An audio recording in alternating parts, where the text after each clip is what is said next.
blur out there seeing these flickers. But first I want to congratulate Ken on the arrangements. Are you familiar with the phrase Chinese fire drill?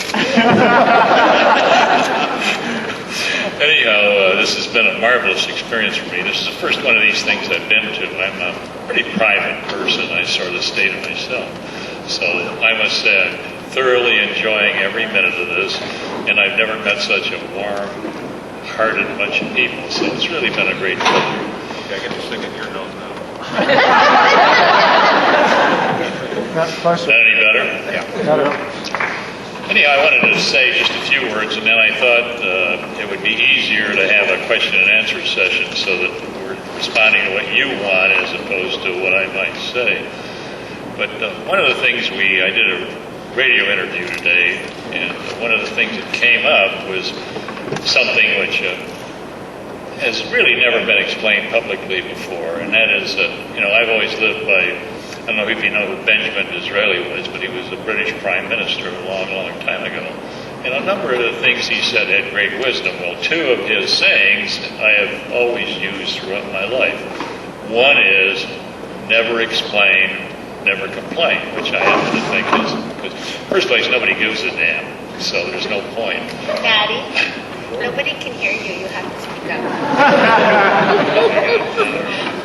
Put the microphone closer to your mouth.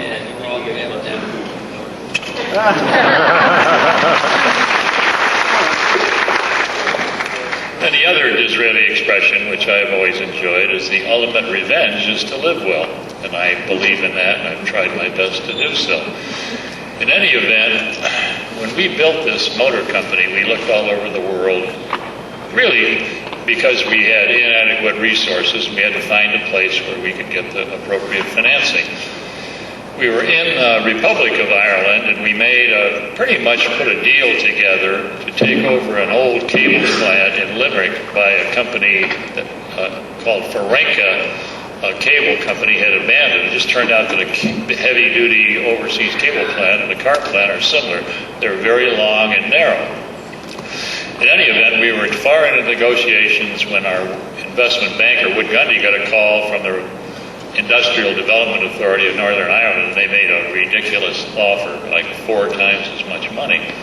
In the meantime, the Irish had failed to tell us that the reason that Ferenca closed the plant was that the general manager had been kidnapped and held for ransom for 4 months. So I thought, well, it can't be any worse up there than it is down here. So we went up, and it was a marvelous experience. The Irish people are beyond belief. When you think about the fact that they've been oppressed so badly by the British government over the many years, they've never been allowed to reach their potential. Now, thank God for the computer, that's happening, and the Irish economy is extremely strong. But in the meantime, we went up there, we built a plant in really a cow pasture between 2 housing estates, and there, because so many people are poor, they all live in what we would call a project or a development. One side was a Catholic housing estate, and the other side was a Protestant. And we built a plant in world record time. We were producing cars in less than 2.5 years. In our first 6 months in business, we made an audited profit of about $26.5 million. No other company that the Industrial Development Authority had ever put in business had been profitable within the first 6 months, or even the first 4 or 5 years. So it was remarkable. We were then in a position where we were earning approximately $5 million a month. We had $4 or $5 million in the bank, and we had 2 years of dealer orders on the books. And suddenly, the British government, who owned everything, they owned every pencil, the factory, every tool, every equipment, elected to close us. They closed us, and they closed a new development they had built. Bill Lear, the Lear jet designer, had gone up there, and he was building a company called Lear Fan, and an investment by the government there of about $200 million. And they closed that also at the same time they closed ours without letting them build one airplane. They just wrote off their investment. In any event, it turned out, at least the rumor was, and now it's been confirmed by other sources, that the reason they did was when the conservative government came in, they found that our Catholic workers were being forced to tithe to the IRA, as were the Catholic workers in Lear Fan. So it didn't matter what we did, they were going to close it. Well, before they told us that, I went to them and I said, you can't.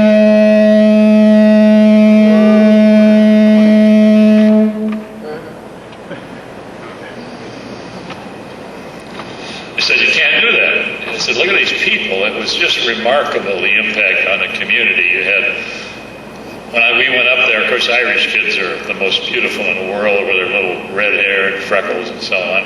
But they were in tattered clothes and playing with junk, and all of a sudden, we had 2,600 employees. The kids around the plant had new clothes, shiny bicycles, old bars, and buildings that had been blown up and burned out 25 years ago suddenly were reopening. It was a totally satisfying experience, but nobody up there believed that it could last. Well then, about that time, a martyr who died in Mays prison, who was a guy named Bobby Sands, starved himself to death to protest the gross inhumanity in Mays prison.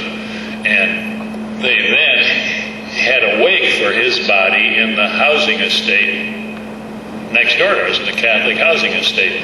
And the Royal Constabulary decided that to control any potential damage in the community, they would bottle up the housing estate. So they surrounded it with half-tracks and soldiers and kept everybody pent up. And of course, the Irish are pretty good at wakes. It was like a 3-day wake. And things got more and more aggressive. Finally, at the tail end of it, 142 firebombs were thrown over the fence into our property. They burned down the office building. They destroyed all of our records. They destroyed a lot of tooling and so on. Not because of malice, it was just because of frustration. And so that caused us a great deal of problems trying to get us back in business and stay in business. But we overcame that and everything was working well. But Northern Ireland's a unique place. Here in Cleveland, the boss sits at the window with the view. In Northern Ireland, the secretary sits at the window and the boss sits in the middle, far away from the window. So no sniper blows his head off. Anyhow, when they told me they were going to close the plant, I offered to give my entire interest, which was the majority of the shares, to them for nothing. I said, you got to keep this going. Too good a thing is going on here, and you already own British Leyland. Throwing us in a British Leyland would make it much more profitable than it was. Nothing we could do would convince them to keep it going. Of course, at that time, I didn't know that the problem was financing of terror. So I didn't take this lying down, which was a bad mistake, and I wound up becoming a target of a great deal of international abuse, you might say, which led to a couple of prosecutions which were literally jokes. When you got all through with it, we never put on a single witness, not a bit of defense, and things were thrown out. It was that bad. But in any event, it was devastating to me. And of course, it ended our car, no matter how hard we tried. Well, then we tried to put it back together. Later on, there was a man in Columbus, Ohio, named Marvin Katz. And he bought all the components that were left in the plant, which I think Steve Wynn owns now. He bought the tooling, he bought everything, and then he sent a friend of mine, or a friend of ours, over to buy the body dyes and the body mold, which are the only two pieces they didn't have. Well, when he got over there was an attempt made on his life, and they finally threw the body dyes into Galway Bay. Now here's what today would cost $100 million worth of dyes were thrown into the ocean. And of course, the main body mold was cut into little pieces after sitting there for 3 years with nothing happening. Suddenly, when we were trying to put the company back together, it got cut up. But it was really a pretty horrible thing. In any event, where we are now is... I hate this thing. Rudy Valley had better communication. In any event, at this point in time, because the only thing I know is how to build cars, that's who I am, that's what I do, my life as an automotive engineer. So I'm in the process now of trying to put together another venture, and I've been working with a number of people. We have really 2 cars planned, which are logical successors to the car that we built. And these cars, that car had extensively used reinforced plastics for some of the internal body components. This car will be made entirely of structural composites. There's going to be no metal frame in it, nothing like that. But what it does is we result in a very lightweight car that's extremely strong. I'm working with a man in California named Bert Rutan, who is the guy who designed, remember the Voyager, the airplane that went around the world nonstop? His brother was a pilot, and one of the astronauts' wives flew with him. But it was an incredible technical accomplishment. But he's the finest composite engineer that ever lived. And one of the prototype bodies he has weighs 80 pounds. Now, a body on a typical, your Volvo weighs 1,800 pounds. But you can take this body, because it's carbon fiber, up to the top of a 10-story building and kick it off. It'll bounce around a little bit, but nothing else will happen to it. It's just an incredible material. And in the past, this type of thing has been barred largely because of the tremendous cost of carbon fiber. It was $120 a pound, and then 80. Now it's down to 8, and it may be 4 or 6 by the time we get to production. So that's something we're working on very aggressively, and we have several people who have agreed to finance it. Of course, those things don't really work until the money's in the bank. We are also building a second car more as a attention getter, and this one's about 85% finished. And it's a car designed by a really brilliant guy down in Texas. We're doing modifications on it now. But it has a Pratt 1300 or 13-liter engine in it. It's 1,250 horsepower, which is more than twice what any other car is. In the preliminary tests, of course, nobody can find a place to drive it. All the tracks are banked for about 200 maximum, and you don't want to go flying off into the wilderness at over 300. This car on a computer will do 326. So this is going to be a very high-end, expensive car, and built more as an engineering curiosity and for people who are very rich and very crazy. But anyhow, that's what we're in the middle of now. We're working hard at it, and it looks extremely optimistic. But at this point in time, what I thought I'd do is, if you have questions you'd like me to answer, I'll try to answer them. Yes, sir. What is it? What? What's the new car going to be called? I was going to name it after my daughter, but she got here late today.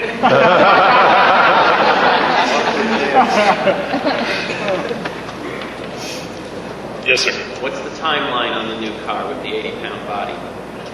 Well, that one, assuming we get the financing put together, which we're working hard at, would be about 2.5 years from today. It's a different concept of building cars. It's the Dell computer of the automobile business, which I believe is the future. Henry Ford is typically given credit for inventing the assembly line, and in effect he did, but the guy that did it for him was a man named Charles Sorensen, who was probably the greatest automotive production engineer that ever lived. He ran the production at the Ford Motor Company until Henry Ford died. And he said, 60 years ago, that he knew that the ultimate car was one that was basically cast in high-strength plastic in 2 pieces and glued together. And that's exactly what we're finally doing. Yeah, it's always sort of stuck in the back of my mind as the inspiration. Yes, sir. Any plans for golf? It is a go. It is. Both of them are going.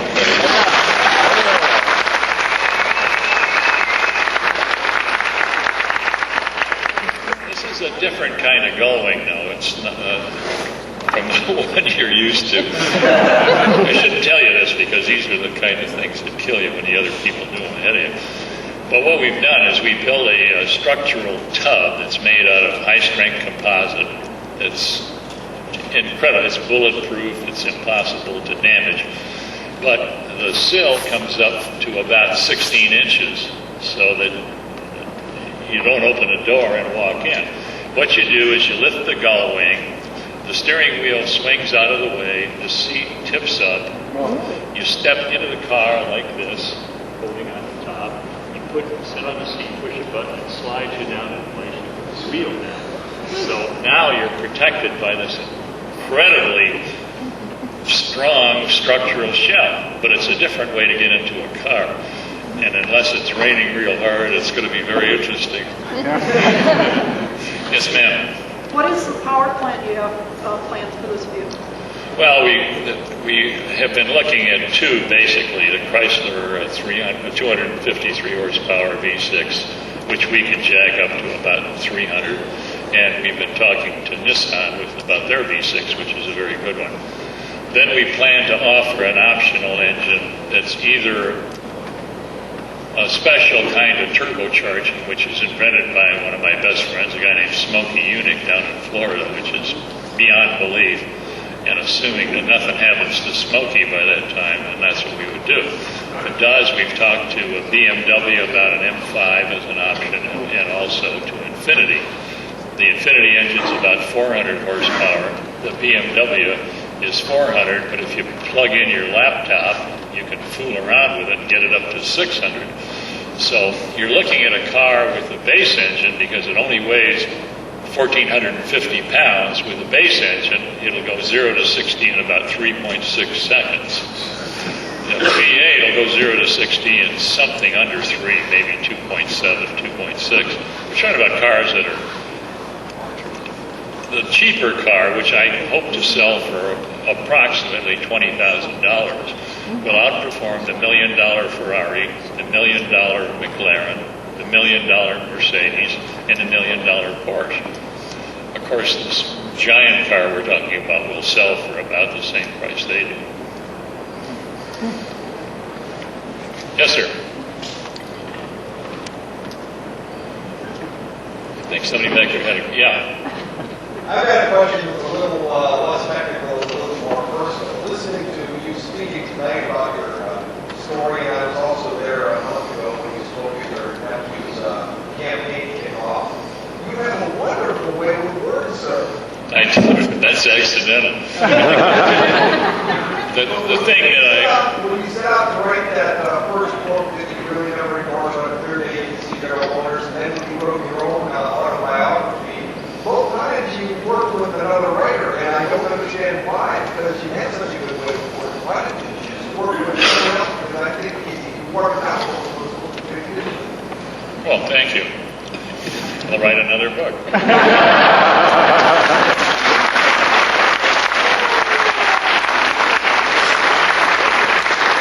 Actually, I've been asked by one of John Wiley to do a book on what happened at General Motors. You know, they were 50% of the market. Now they're down to 28 and declining rapidly. And that's a very serious problem for the United States. General Motors is very important to the country and to the economy. So they asked me to sort of describe what went wrong and what could be done to correct it. And I'm looking seriously at doing that. Hi. I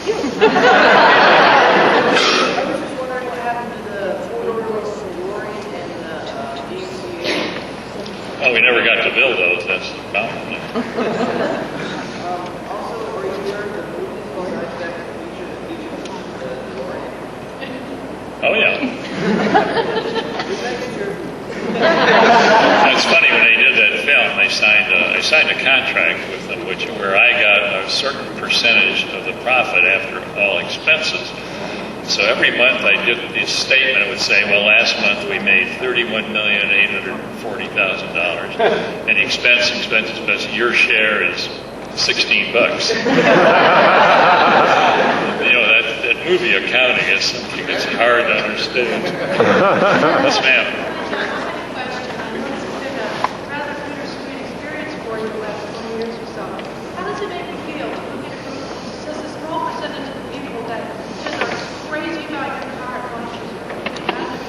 Well, it makes me feel good, obviously, because, you know, ultimately you're judged by what you leave and what... I'm fading out. But, my whole thing is I'm an automotive engineer. All the rest of this stuff has nothing to do with automotive engineering. And, basically those were, as you probably don't remember, but they were just plain total frauds. There was no narcotics at all. It was a smuggle. There was nothing else. It was a total sham. And there's nothing I could do about it. How Larry Flint got involved, I know you may have seen his movie. But what happened is he bought a tape from the confidential informant in the case for some incredible, I don't know, $500,000 or $250,000. And the tape was a tape of the confidential informant telling me, when I didn't want to have anything to do with it, telling me that unless I went to that hotel room in L.A., they were going to kill my daughter and send her head home in a shopping bag. Oh. You didn't know that. So, that all came out, and of course that tape was what CBS then sent it up to Stanford Research to confirm it, and it was, totally authentic. But we didn't have to do that because we didn't present any defense. We didn't need to. The whole thing was a joke, except that it destroys your life. Anyhow, I'll tell you anything else. Yes, sir. I assume since you designed this car for your high that the new car will also accommodate tall people. Yeah, because it's worth doing. One of the early cars I had was a Lamborghini Miura, which was a very crude and primitive car, but I couldn't ride it. I had to have my head down like this, and if I ever hit a bump, it would knock you out. So I would never allow a car to be built that a guy, at least my size, wouldn't fit into. Anyhow, thank you, and I look forward to spending some more time with you tomorrow.